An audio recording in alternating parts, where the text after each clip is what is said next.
Well, good afternoon and welcome to the second convocation of our fall series.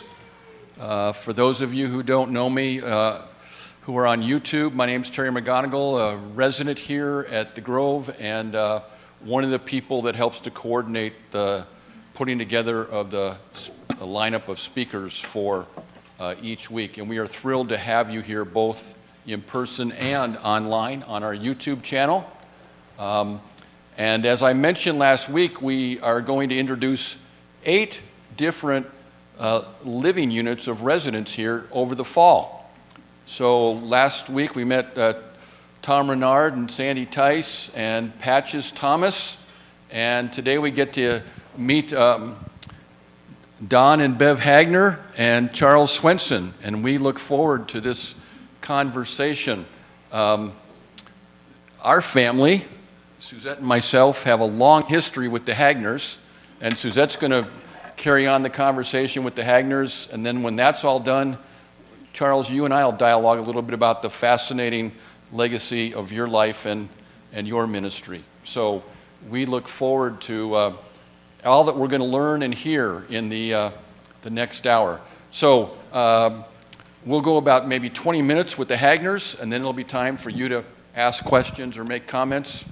And then when we're done with that conversation, then we'll move over to you, Charles. So thank you to the three of you for being willing to carry on the conversation today. So let's begin with a word of prayer. Lord, one of the best things about living here at the Grove is this community of women and men that by your Spirit you have gathered here. And you continue to bring people to add and deepen and strengthen the bonds of community. So we welcome the Hagners, Bev and Don and Charles Svendsen to the Grove, and we look forward to this conversation this afternoon. Thank you, Lord, for the gift of each other. We are grateful. In Christ's name, amen. Okay, Suzette. All right. How's this? Okay? Good. Thank you. My memories of Bev and Don Hagner go back to our seminary days here at Fuller, where Terry was studying with Don, under Don, doing his PhD there. My biggest memories are all the people in our small apartment passing around PhD papers to the different typewriters that were working away on those little, you'd have to switch out the Greek ball, when you needed a Greek word put in. So Don helped us through all of the work back then. And it was about a month or 3 ago when I looked out of our unit, over a year ago. Okay, time flies. I looked out my window and I saw a couple walking and I thought, oh, I've not seen them. Oh, wait, could that be Don Hagner? So I opened the door and I hollered something at you. Don Hagner, is that you? Okay. So here they are, and we're just so glad to have you here. Okay. I'm starting with Bev and a question for her. Bev, would you tell us some of the experiences that influenced you when you were growing up? Yes, my early years and their experience centered, whoops, how's that? There, I hear it now. My early years centered around music in the church. I grew up in a Presbyterian church. My parents, of course, always took us to. And also my dad was a professional musician. He played trombone. He taught in elementary and junior high and high school and junior college years for music. And then when I started 7th grade, he got a job at the University of Michigan teaching trombone and tuba on the music faculty. And I started flute that year after rejecting drums and piano, which I tried for a few years and had a big fight with. But anyway, those experiences were so important for me growing up. And music, as I went into high school, I played with band and the orchestra. Interestingly enough, Jackie Twerpstra was in the same class that I was in Ann Arbor High School. And I was, of course, like I say, in music. Jackie excelled at debate, and she was one of the top members of the high school debate team. Later on, Jean Twerpstra taught my brother in high school, and even later on after that, Jean and Jackie were working, and he was pastor of the University Reformed Church in Ann Arbor, where my brother and his wife attended, and my parents attended for many years. So it's quite an interesting connection. In Wheaton, I also played in band and orchestra, added choir during that time, and really enjoyed my time, particularly in the summertime, working up at Maranatha Bible Conference. And it was there that Kathy Bruner's father was director of music. He directed all the singing in the congregations. Although I didn't know her at the time, I think they were there earlier in the summer, and my dad and the rest of the family were there in August because he was soloist at Maranatha Bible Conference, which is in Muskegon, Michigan, for those of you that don't know. After that, I went to Wheaton, and again, band, orchestra, and choir. I think I said that. And during the summertime, I started attending Camp of the Woods, which is in northern New York, and they have a band and a choir. And so that was a lot of fun playing in that, and that is where I met Don. And 1962, we got married there at camp. So that's pretty much the early years.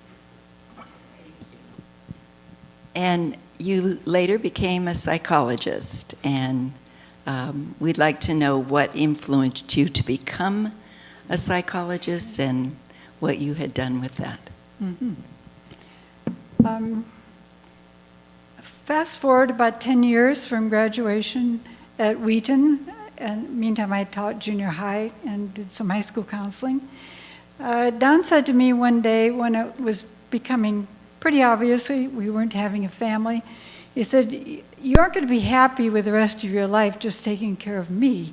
You'd better find something else to do." He said, "What, you could even go to school and get a doctorate." And I howled, which was never, ever entered my mind to do that. But anyway, at the time I was reading Paul Tournier. Maybe some of you have heard of Paul Tournier. He was a Swiss psychiatrist and a Christian, and I think he wrote close to 30 books, all of which I eventually read.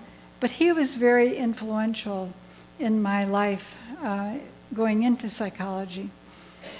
And he didn't write like a textbook about it, which I wouldn't have wanted to read at that point.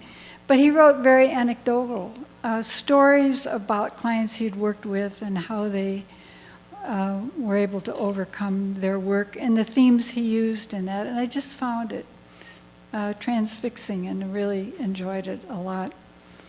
And so I went on to Northern Illinois University while Don was teaching at Wheaton and in counseling psychology.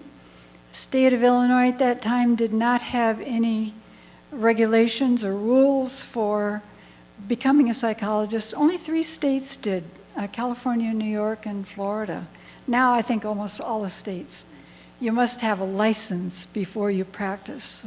So just somebody can't go out and hang up their shingle and say, "Oh, I'm a psychologist," or "I'm a counselor." So I think the regulation is extremely important. And I really enjoyed my work in the field. I found it very challenging, and I enjoyed being director of a clinic in Pico Rivera. There were 4 of us working as licensed people, and we had about 14 interns under us, some psychology interns, some marriage and family. So that was quite a challenge, keeping track of all those. in the state of California, you are responsible for what your intern does. So I ran a pretty strict ship just to keep everybody safe, both the clients that came in and my interns and myself, because as who's ever doing the supervision is responsible for what goes on. So that's really my background. Thank you, Bev. We'll move on. Questions for Dawn. In your biographical sketch, you mentioned that the first third of your life was devoted to music. What do you love most about that part of your life? You know, Susan, I'm really glad you asked that question. But before I say anything, I want to just begin, because I might run out of time or forget. I just want to say how privileged Bev and I feel to be members of this community and to be living here now. It's just a wonderful privilege for us. For a number of ways, one of the most important ones is how many people we already knew here. I mean, beginning with former colleagues at Fuller Seminary who were here, a few of them, and then students from both from Wheaton College and from Fuller Theological Seminary, and then people from the Young Life Institute. I mean, it's just been like coming to a reunion of some kind. Anyway, it's a privilege to be here, and we already love being here very much. The reference to a student at Wheaton College would go to Charles. Charles, remarkably, Charles was in the very first class I taught at Wheaton College when I began my teaching career in 1969.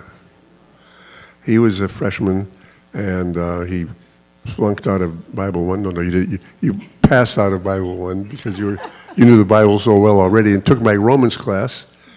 And I didn't believe when he told me this some time ago, and I said, I don't believe you. Tell me the year and the course, and he did. And I said, I don't believe it, because I didn't remember you, I'm sorry to say.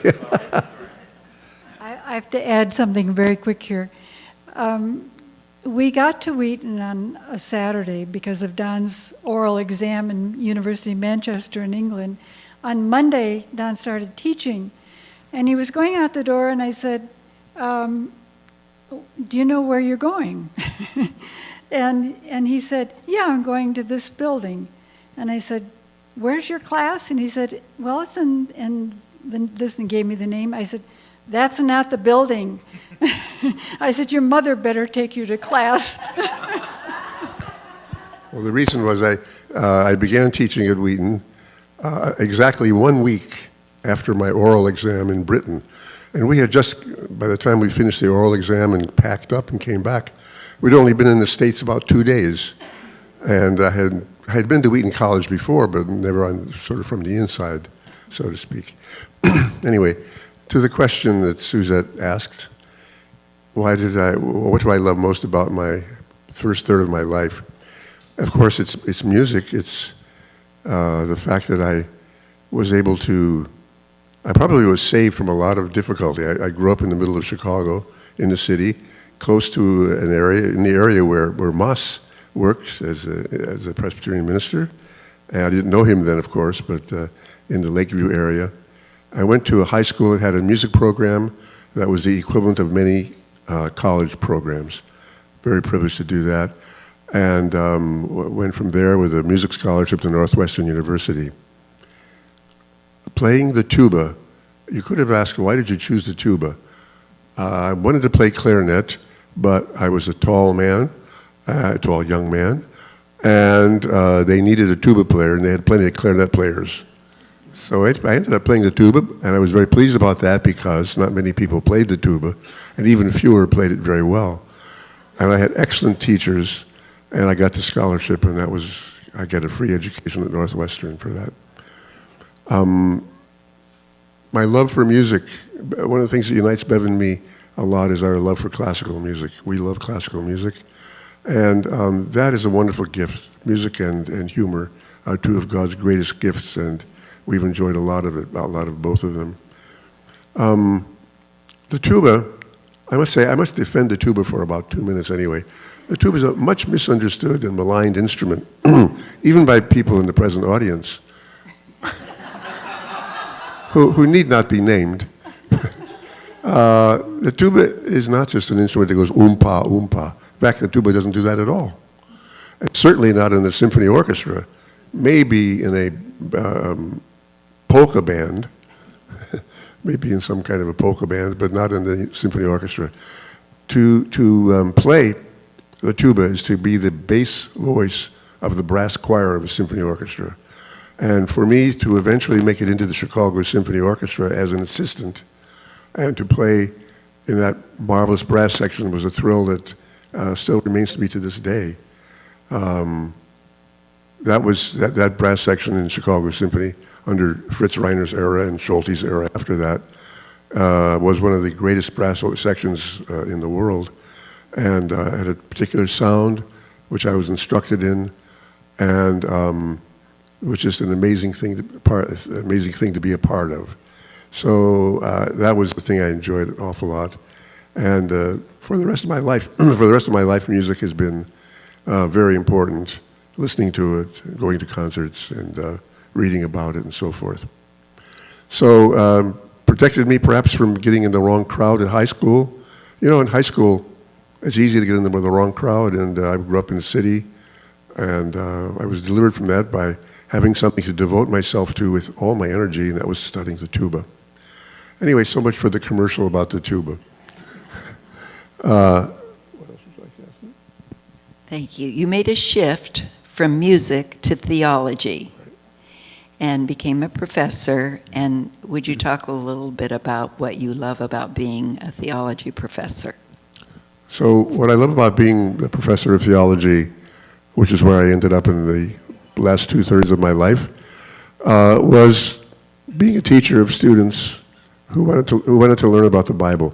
And that to me has been a wonderful experience. And when you think about it, imagine being paid a salary, not a very large one sometimes, but imagine being paid a salary for studying the Bible.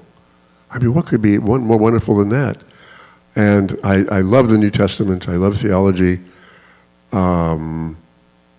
It has a power over me that is just amazing. And the combination of music and theology is interesting for me. When I get down in the dumps, I turn to Bach's cantatas, where you get the music and theology put together. In the remarkable way, the most wonderful way, music and theology together, text and harmony. And that has been to me a terrific blessing, along with all the other sacred music, great sacred music in the history of the church, which I love very much. So it's the students, it's the time being allowed to spend in the Bible and the scriptures, and the combination of theology and music. I tried to combine them when I was at Wheaton on the faculty, and I was able to play professionally while I taught at Wheaton, at least some. I tried to do that when I came out here to Fuller, but the demands at Fuller were more than at Wheaton, and I couldn't do both, so I had to leave the tuba playing behind and haven't played professionally for a long, long time.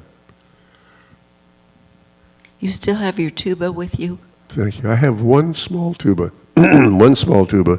It's an E-flat tuba, for those of you who know about tubas. And I had two C tubas, one a very large one for an orchestra playing, and I sold that for cash when I needed it some years ago. And a middle-sized tuba, which I sold recently for a lot more money than I thought I could ever get for it. A tuba that belonged to my teacher, Arnold Jacobs, in the Chicago Symphony. And that tuba was nice for ensembles, for quintets, for smaller groups. But all I have left now is a very nice little E-flat tuba. People think that the embouchure is what goes first, and it does weaken a lot the muscles in the lips. But what really makes it hard for me to play now is my lack of wind capacity, because the tuba does take a lot of wind, as Larry Ballinger will tell you from experience. That's another nice reason to come here. You have musicians here too, like Larry and Charles Castles. Okay. Okay, how about talking about becoming a Presbyterian? Yes, becoming a Presbyterian, interesting pilgrimage there. I have a very ecumenical background. My mother was Polish, she was a Catholic. My father was Swedish, and he was a nominal Lutheran, as most Swedes are.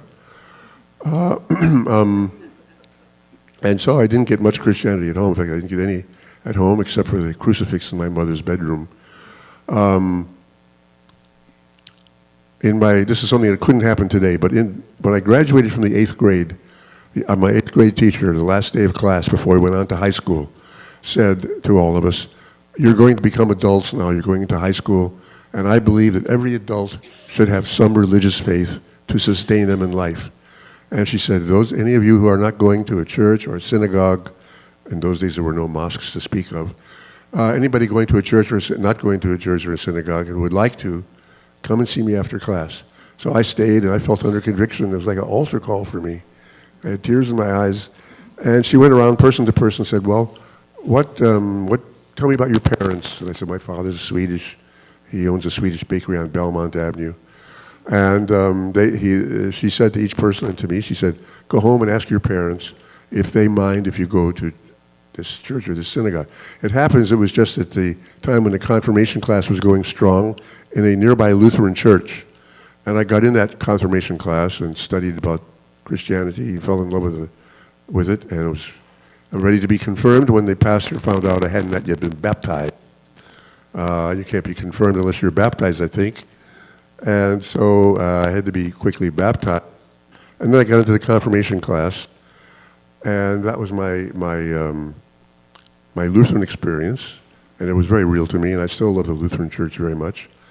And from there I went into I went into the Youth for Christ band in Chicago, and there I ran across this idea of coming forth to receive Jesus as your Savior, an altar call experience, which I had not had in the Lutheran Church.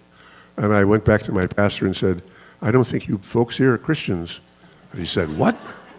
I said, "Well," he said, "Why?" And I said, "Well, because you don't have altar calls. You don't come forward and receive Jesus as your Savior." And he said, "Well, Don, someday you'll know better." And he was right. He was right. That was a bad mistake on my part. But I went to fundamentalist churches for a while, non-denominational churches. And then I got into the Navy, when I was in college, I shifted from music to theology, as we already mentioned. And when I switched to theology, I went out of the School of Music into the School of Liberal Arts, and I had to choose a major. And I read the booklet on how to prepare for a theological seminary, and the answer was you should have an undergraduate major of either history, literature, or philosophy. Nothing about a tuba undergraduate major. So I decided philosophy sounded great, sounded really interesting. So I switched to philosophy, and I went from an A average to a C plus average, B minus C plus average. I never would have made it into an American graduate school if they had asked for transcripts at the University of Manchester in England when I went to do my PhD, which they didn't ask for. Then I got to the Navy band, and there were some wonderful Christians there, and they loved me back into the faith, not arguing me back into the faith, but loving me back into the faith. And I, of course, had to become a Southern Baptist because that's all they thought were Christians. And they said I had to be rebaptized, and I said I don't need to be rebaptized. I was 12 or 13. I was 13 years old when I was baptized. I knew what I was doing, and I believed it, and I still believe it. You got to be baptized. You weren't immersed, and you weren't baptized by a Southern Baptist pastor. So I had to humble myself and be baptized again. And then, of course, having come back to the faith, which I'm so grateful to God that He led these people to help me in, I decided to go to a Presbyterian seminary. I wanted to go to a seminary that believed in the inerrancy of the Bible, because I'd lost my faith. My faith was 90% when I was at college, and I had to.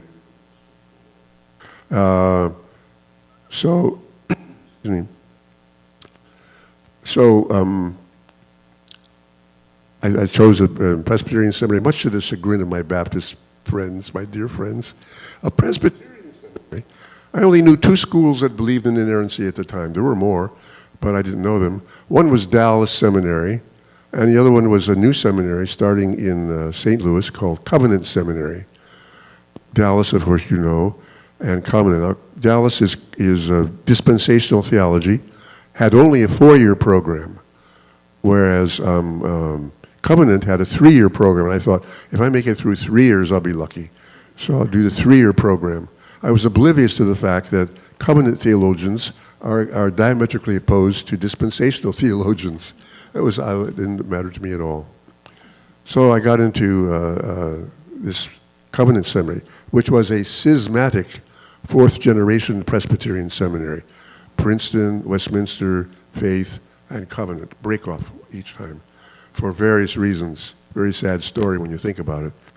And meanwhile, we got involved in the United Presbyterian Church, my wife and I, working with the young people. And we loved that church. We loved the music. We loved the preacher. It was a former Southern Presbyterian pastor, a wonderful homiletician. And we worked with a high school group, had a wonderful time there. Great music in the church, great sanctuary. And I was invited into the dean's office at Covenant, and I was told that we were compromising the testimony of the seminary about the purity of the church, that you were supposed to come out from the liberals and not stay with them. And I was invited then by him to come out of that Memorial Presbyterian Church in St. Louis and join one of their churches and work in one of their churches. Or, if I didn't do that, I'd have to leave the seminary. Yeah, it was pretty powerful. So I left the seminary. I had been reading books by Fuller professors already, and I thought, I could go study with those guys at Fuller. They're good. And so we came out to Fuller here, and came out here and got involved briefly with Pasadena Presbyterian Church, and then eventually at other churches, and felt more and more influenced by a largely Presbyterian faculty at the time at Fuller, and it eventually became Presbyterian. We had earlier before that had gone to First Presbyterian Church in Wheaton when I was teaching at Wheaton, and had built some bridges between the college, conservative, and the First Pres Wheaton, which was liberal, and that was fun to do. But I was drawn to the Presbyterian Church. Of course, the real answer is I was elected to be a Presbyterian, I guess. But anyway, I ended up in the Presbyterian Church, ordained by the Presbyterian of Chicago, and spent much time in my 35 years teaching at Fuller, teaching in churches around the LA area. Bel Air Presbyterian was one of the favorite ones I taught at, but I taught at PPC, Pasadena Presbyterian Church, for a few times, and various other churches you will know, and enjoyed it very much. Almost your whole career. Almost your whole career. Almost my whole career, yeah. Well, we'll finish up so we can move on to Charles, but do you ever wish you had stayed in music? I'm glad you asked that question. Yes, no, yes, no. It's been hard for me. Every fall, when orchestras begin their seasons and when academic years begin, I wondered, oh, it'd be nice to play in an orchestra this year and not teach in a seminary. But, so I've struggled with that almost every year. Bev could testify to that. But in fact, my heart really, ultimately, my ultimate allegiance is to the church and to serving God, teaching in the way I have. Well, thank you guys so much. And I mostly want to know, did you ever get to march in the Rose Parade with your tuba? No, the Northwestern University never made it to the Rose Bowl in my era. They did make it to the Rose Bowl one year, I remember, when I was teaching at Fuller, and I have a shirt, which I wear when I'm feeling low. Thank you, guys. Questions or comments for Bev and Don? Anything that you want to hear more about? The connection with Young Life? Would you say something briefly about the connection with Young Life? You'd be happy to. I didn't know much about it. It was in my second year of teaching at Fuller when Dr. Jewett, Paul King Jewett, who was the dean of the Young Life Institute, which was a joint operation between Young Life and Fuller. Paul felt he should step down after he wrote his book on Paul and men and women, and in which he argued that Paul was mistaken in his views about women. He didn't need to do that, but he did. Anyway, he stepped down from that and wanted me to be asked me to be his successor, and I did, and a whole new world was open to me. I knew about Youth for Christ, but I didn't know about Young Life. And it was just a wonderful thing to see the skill of the Young Life staff in working with kids, high school kids, and to be able to give them some theological underpinnings for their teaching. That was just a wonderful experience, and as I say, it opened a new world. I became a lot more relaxed. Sometime Terry and I will tell you stories about how the faculty has humbled itself repeatedly at the Institute. But it's good fun. I fell in love with Young Life, and we've been a supporter ever since. Other questions or comments? Yeah, Kathy. Just hoping that you guys might do together flute and baby tuba sometime for us. Would that be possible? We have done it. It's nearly impossible. Oh, How about flute and recorder? okay. Flute and recorder. Flute and recorder we could do, but Bev's flute ability, she thinks, has declined like my tuba ability has declined.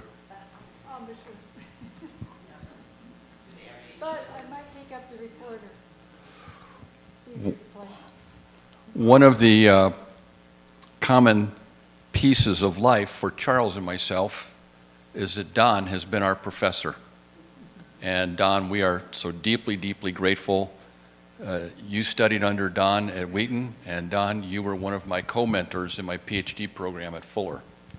And for almost 20 years, from the mid-1970s to the mid-1990s, Bev and Don would travel to wherever Young Life and Fuller were going to hold this summer training program in which Young Life staff were pursuing their master's degrees, and we spent summers together.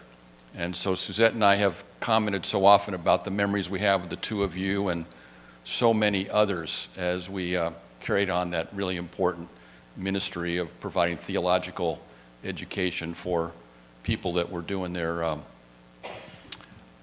getting ready for their master's degrees while they were pursuing ministry with adolescents. So Don, thank you on behalf of Charles and myself for the influence that you've had on our lives. We're grateful.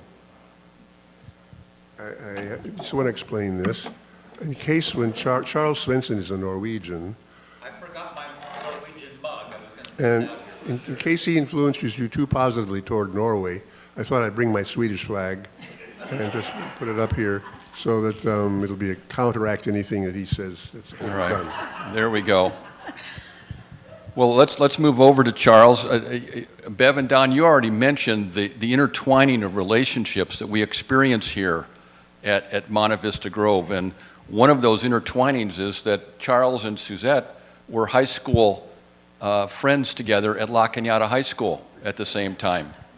So Charles, you grew up in La Cañada. Your father was a pastor for 30 years, and pick up the story there. Well, I'll pick up the story with Suzette Keating. She was in Young Life with me, with Bruce Armstrong was our Young Life director. Grew up in La Cañada, right next door. My dad was a pastor at the Montrose Community Church in Montrose, just above Glendale. He was there for 32 years. And lifelong friends of the Jewetts. Paul and Dad were classmates at both Wheaton and Westminster Seminary in Philadelphia. And the Jewett family would worship in our church, and Paul did many evening services. And I was so fascinated by his ministry because he dabbled in science and in astronomy, and I just have my love for the universe through Paul's lectures those Sunday evenings. Yeah. Mom was the daughter of a dispensational pastor, Church of the Open Door, Louis Talbot. Wow. Boo, we called him. He was the president of Biola and later chancellor, and the School of Theology is named after Talbot. In fact, one of my middle names is Talbot. Oh. So I grew up in La Cañada. All the cute girls went to La Cañada Press, but I was made to go to Montrose Community Church because my dad was the pastor there. Good Reformed theology coming out of Westminster. He was a graduate. Went on to Wheaton College, did philosophy at Wheaton, And Terry and I have something in common. We were both at UCSD at the same time, probably taking courses in social philosophy at the same year in 1971. So that was my background. Went on to Westminster in Philadelphia for my MDiv, my THM at Princeton in American History. John Mulder, who Dean knows from Louisville Seminary and elsewhere, was my mentor. And then kind of turned south toward Richmond to do my DMin in transitional ministry at Union Presbyterian Seminary. 2 student pastorates in Kansas and Illinois, 2 settled pastorates in Pennsylvania and Connecticut, ordained in the General Conference Mennonite Church in Upper Bucks County, Pennsylvania, a small community called Bedminster, the Deep Run Mennonite Church West, as opposed to the Deep Run Mennonite Church East. They were across the street from each other, or actually across the fence from each other. Different graveyards because, of course, the resurrection would come in ours and not in theirs. Went on to be a United Church of Christ pastor in Thompson, Connecticut. And how far do you want me to go with this, Terry? Well, those were what you called your settled pastorates, but for the last 40 years, as you of all of you can read in the biography that Edgar sent out earlier today, 24 what you term transitional pastorates. So tell us a little bit about your sense of call to transitional ministry. This is a very honest and secular answer to your question, but I became bored with settled ministry. I was in a beautiful, idyllic New England community, Thompson, Connecticut, and after a couple of years I thought, what else? And I talked to my younger brother and I said, how can I move every couple of years? And he said, I don't think you can do that. And then I walked around the Common one day with the dean of interim ministry. Bob and Judy know him.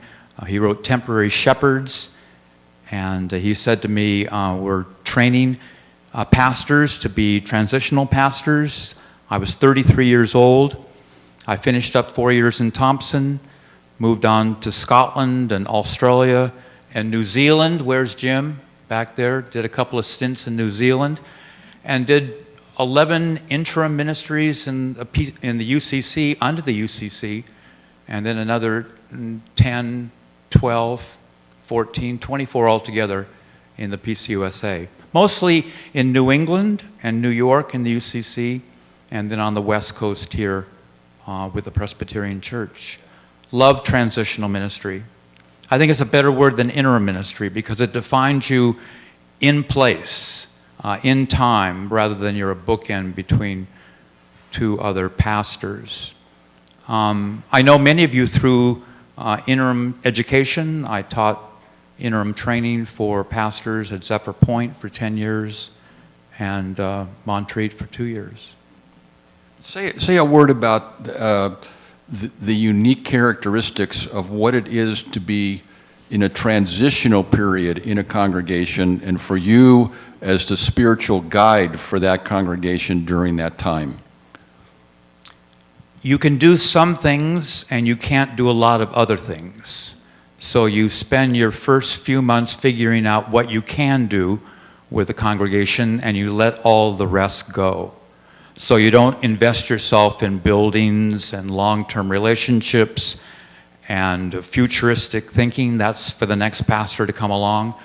You're a problem solver. Often you have to deal with staff, dysfunctional staff, and you have to deal with that staff on your watch and not wait for the new settled minister to come along to deal with that, where's Jeannie, director of music that might be a little awkward in place. Many times I've had to, with the session and personnel approval, make staffing changes, and that's really hard. And there's some new thinking about interim ministry now, or transitional ministry, better word, that you need to be courageous. because you're coming into a situation where you're not going to have to pass this dysfunctionality along to the next pastor. And you have had to make some tough calls along the way and stare into some really difficult transitional moments where, in order to set the church up for the future, you're the one that has to make the call. Yeah, nothing sticks on an interim, at least permanently, because you're going to be gone from there in 12 to 18 months. So make the hard call. I remember one church in one particular position where I went back to the session and I said, we need to make a change here. Give me your straw vote on this. And the vote was 17 to 1 to make that change. Well, that's a mandate. So you go and you make the transition available. You give tremendous severance and very gracious goodbyes, and it's not anybody leaving in the dead of night, but you conclude that person's ministry after maybe 20, 25 years. And you've been there 12 months. Yeah. And you've got to make that change. Got to make that call. Yeah. It's not easy. And I consider myself a fairly sensitive person, so that's a hard thing to do. Now, I'll tell you one quick.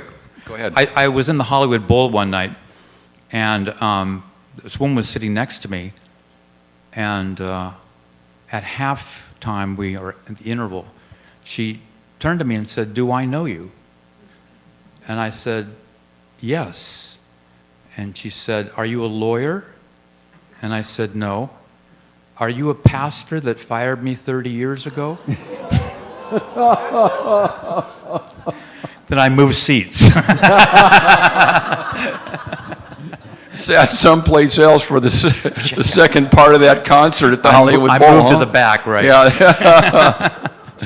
And put a disguise on, right? So you couldn't be seen walking out at the end. This certainly was happening prior to COVID, but it's been accelerated by COVID. Enormous upheaval and change within congregations in the denomination. And Charles, with 40 years of experience doing this transitional ministry, could you just share some insights about this current moment and challenges before congregations and how they pivot perhaps into an innovative future? Well, there is so much wisdom in this room. So many people here have been in interim ministry, and we could ask them as well, but we just live in a postmodern world, and the way you did ministry even 20 years ago is so different than you do it now. I don't think every church requires a transitional minister. There's some churches that do very well with their settled pastors, and in the last 4 or 5 years of their ministry, they transition to another pastor. I will say one of the challenges of our denomination is that about 12 years ago, we made a book of order change that the associate and even the interim can become the permanent minister. And other people will have different opinions in this room, but I, for one, was pretty much against that, especially for transitional ministers, because you can't do the same kind of ministry. You pull your punches because you're feathering your nest for that permanent position. So it's one thing to be a transitional minister, it's another thing to be a settled minister. My dad was a settled minister for 32 years, my brother 27, my cousin 30 years, all in the same church. And I decided not to go that route because that was not my gift. And we had in one church a very difficult situation because the associate pastor applied to be the head of staff. And that didn't happen. And then word got out. And then fur flew. There's another phrase for it. And the PNC quit. And we had to take a 4-month recess of reconciliation and then start up a new PNC. And then instead of a 1-year interim, that was a 3-year interim. It happens. So I think for the associate to become a settled pastor in the same place, I'm not sure about that. I'm pretty sure that interim should not be settled pastors in the same place where they're serving. Yeah.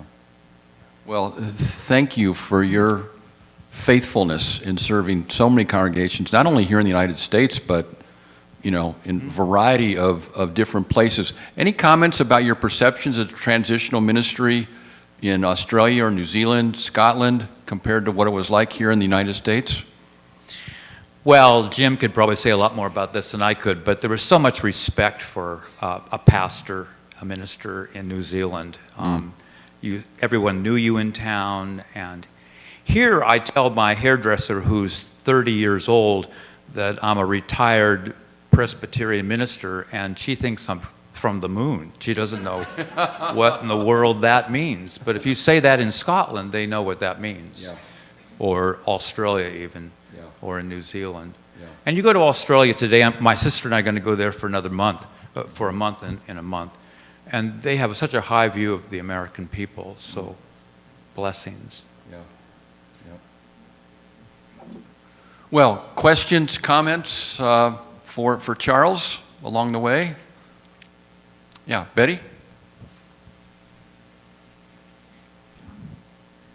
So when I first met Charles was at Suzette and Terry's house in one of the dialogue sessions.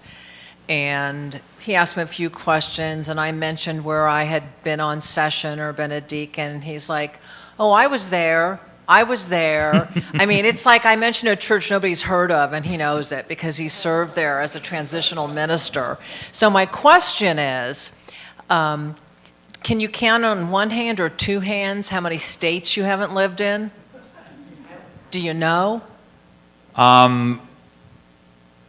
I'm glad to have gone to college in the Midwest. I haven't lived there since. Most of my churches have been on the East Coast and the Northeast, and New York and on the West Coast. Loved interims in Bellingham, Washington, and First Presbyterian Church, Portland. And then I went to the UCC Church in Portland, and I said to the Presbyterians, now don't come down the road to listen to me, 2 blocks away at the Congregational Church. And they said, why would we do that? You've preached all 52 of your sermons here, so. It's been a joy to serve, and I think, like Don and Bev say, that if you don't have a sense of humor in ministry, you probably shouldn't be in this business. It's a joy to serve. I also know that the reason that kept me in interim ministry, and this is just an aside, that I look at Dean over there, who's on the session. He's given me a hard time for a whole year in this interim, and I think to myself, in 1 year, I'll never see Dean again. I'll be on to the next place. Bob, I don't know if you ever had that feeling, but you could move on, couldn't you? Unless you go to the Hollywood Bowl. Unless you go to the Hollywood Bowl, it's going to come back at you.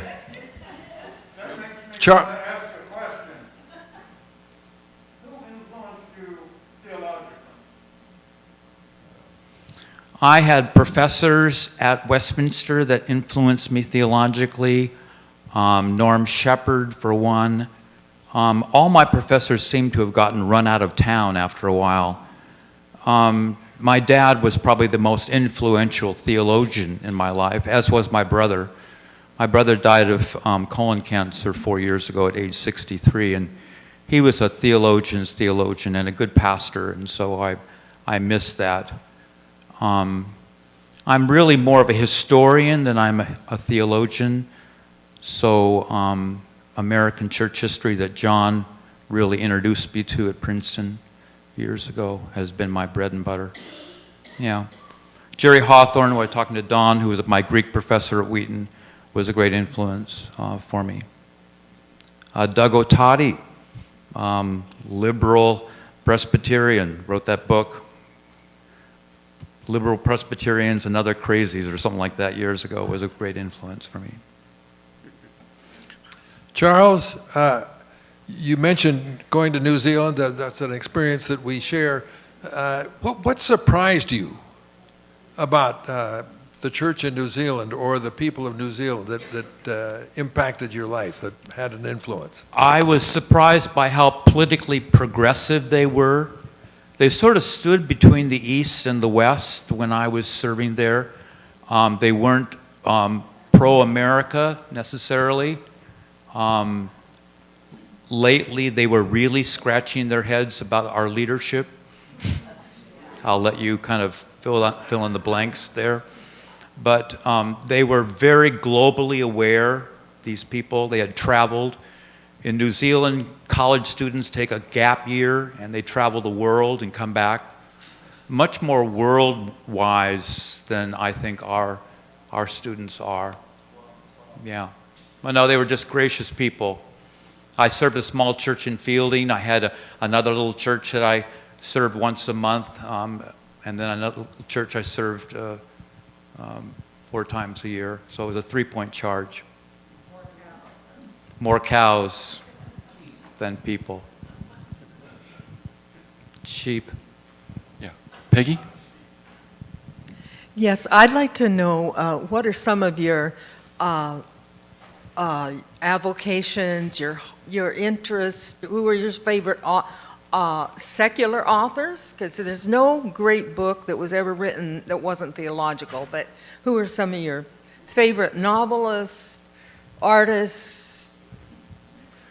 What if you have a day you can do whatever you want in the LA County? Well, how are you going to spend Those are that lots day? of questions there. Those are lots of. I'll pick one of them. Aaron Copland. Anything that Aaron Copland does, I love. He was a wonderful, wonderful composer. David McCulloch, American historian. I'm rereading The American Spirit, which is sort of a gathering of all of his college commencement. I just read one from Union College in Schenectady, New York, where I served, and just a wonderful author he is. I picked up a book from the library here by Joan Chichester, The Gift of Years, talk about aging. And she talks about the word retirement. We shouldn't even use that word because it's post-work. And I'm trying to define myself not by what I did, but who I am and where I'm going. My dad used to say the best years of life are ahead, and I believe that. So I'm trying to get away from retired Presbyterian minister, which is the hairdresser has no idea what that means, to more like I'm a sojourner in life that is going to be living in Pasadena. By the way, I'm going to be living part-time here and part-time in my Silver Lake home, so I'll be kind of back and forth. Can't quite jump into retirement communities just quickly. Charles, after all of this moving around for so many years, what calls you to settle here at Monte Vista Grove? It scares me to death to settle. That's why I'm keeping my option open in Silver Lake. I'll be back and forth. I've had some health scares lately, so I've kind of thought, well, maybe I should be thinking. And I suffer from a touch of FOMO, fear of missing out. And I saw C-56 and that unique little cottage down there, and I thought, I could live there. And it's kind of a funky little place, if you've been inside. I'll give anybody a tour, too. But everybody's kind of passed that up. But I thought, I could make this home. So I'm excited about coming here and being part of this community. I have a question in regard to interim ministry. The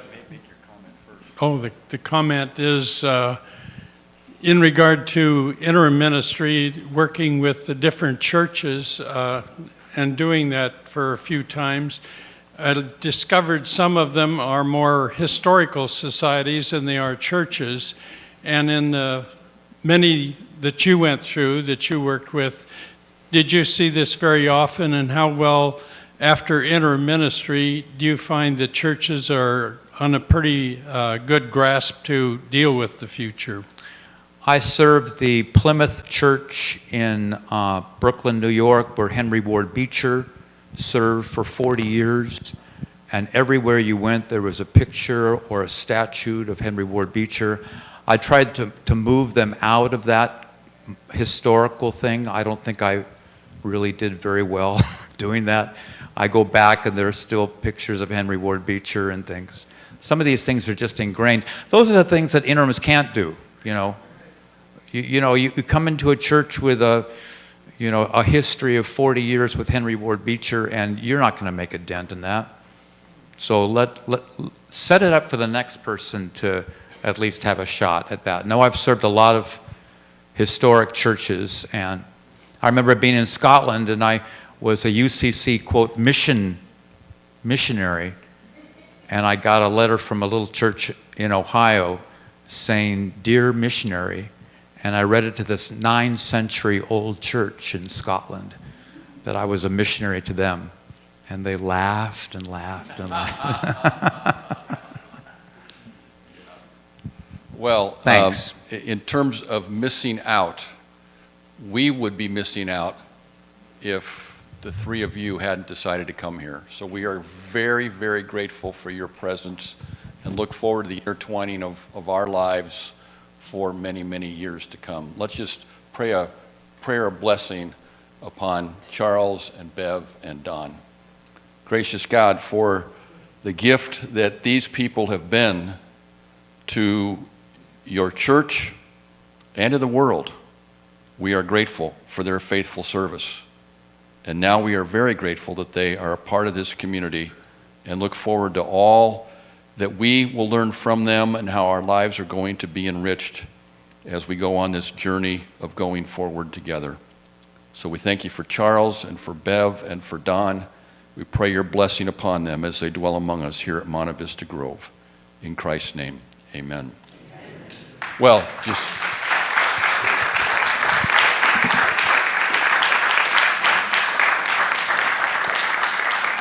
just two final comments. Mentioned this last week, but on Thursday evenings, even during this interim period, as the work continues to go on in the kitchen, the dietary staff has arranged to serve dinner to those of us who are in independent living. So if you want to go to dinner tonight, that is available just on Thursday nights following Convocation. So you can make your way over to the rendezvous and enjoy dinner together. And then next week, I want to thank Jeannie Cobb, our president of the resident executive council, for making these arrangements. As many of you know, there are some significant changes to the Board of Pensions health care program going on. And Jeannie has arranged for Kristen Loit, who's the local and regional representative from the Board of Pensions, to come next Thursday and talk about those changes. So for those of you who are on the Board of Pensions in particular, this would be an important conversation to be a part of. But I always learn by listening to people who are talking about health care programs in terms of other things that I may not be thinking about. So obviously, all of us are welcome to participate in that conversation. Jeannie, thank you for making those arrangements. So we're grateful for all of you for being here this afternoon. Another thanks to Charles and to Bev and to Don, and we look forward to seeing you next week.